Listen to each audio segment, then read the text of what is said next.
Hello అండి, అందరికీ welcome to Padma Prasad blogs. చల్లని క్లైమేట్ కదండి. నేనైతే కనుక ఆకుకూర పప్పు చేశాను. దాంట్లో కాంబినేషన్కి ఆలు ఫ్రై చేశానండి.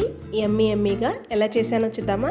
4 బంగాళదుంపలు తీసుకొని నీట్గా వీటిని పీల్ చేసేసుకోవాలండి.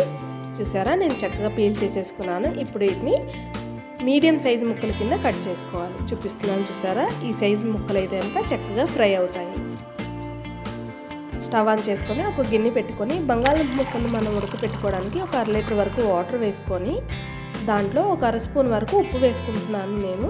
ఎందుకంటే ముక్కలకి ఉప్పు పట్టడం వల్ల ఫ్రై చేసేప్పుడు బాగుంటుంది.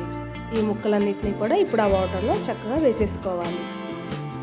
ఒక 3-4 నిమిషాలు ఉడకనిస్తే కనుక ఒక 70% వరకు ఉడికిద్ది.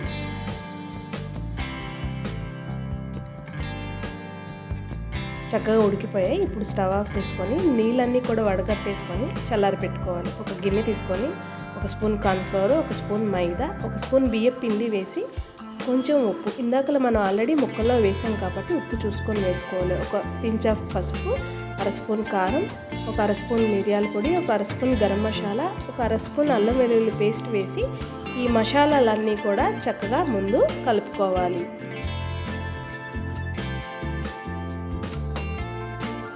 ఇప్పుడు దీంట్లో మనం చల్లారి పెట్టుకున్న బంగాళదుంప ముక్కలు కూడా వేసి 2-3 సార్లు టాస్ చేసుకొని అప్పుడు నిదానంగా చేతితో కలుపుకోవాలి. ఓకే, హడావిడిగా కలిపితే కనుక 60% వరకు కుక్ అయిన బంగాళదుంపలు మెత్తగా అయిపోతాయి.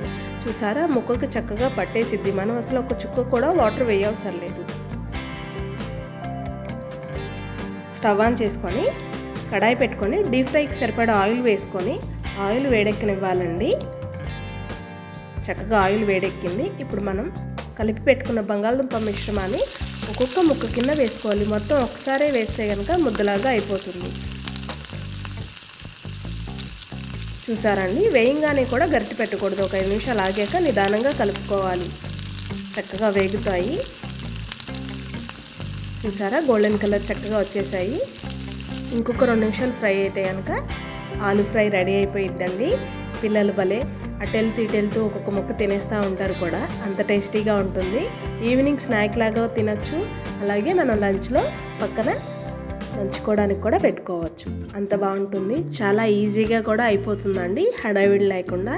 అలాగే నా వీడియో కనుక మీకు నచ్చితే కనుక లైక్ చేయండి, షేర్ చేయండి, కామెంట్ చేయండి. మర్చిపోకుండా సబ్స్క్రైబ్ చేసుకోండి. అలాగే మీరు కూడా ట్రై చేసి ఎలా వచ్చిందో నాకు కామెంట్ చేయండి.